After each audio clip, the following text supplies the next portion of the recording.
Zdravstveni sistem danas izaziva jednu opštu nesigurnost kod ljudi koji su zdravi, znajući sve koliko je problem doći i do običnih lijekova, a pogotovo ukoliko imate potrebu za nekim inovativnim lijekovima. To je jedno stanje koje u čovjeku izaziva stanje očaja, nesigurnosti, ali ne samo pacijentu nego i njegovoj porodici. Znači, ovo je društveni problem, nije više problem pojedinca nego problem društva, jer društvo se sastoji od porodice. Ono što pacijent jedino može da osjeća kad se nađe u stanju teške bolesti jeste sramota.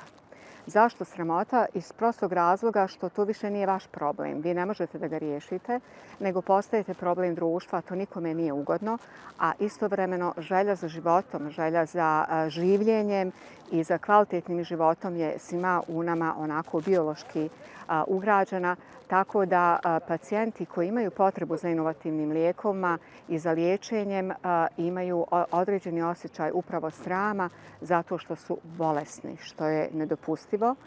I vi kad pročitate sve ustavne dokumente, kad pročitate sve pravila i zakone, vi dobijate jedan osjećaj sigurnosti da je neprikosnoven život, da je neprikosnoveno pravo na liječenje, na nove lijekove, a u stvarnosti je to sasvim drugačije.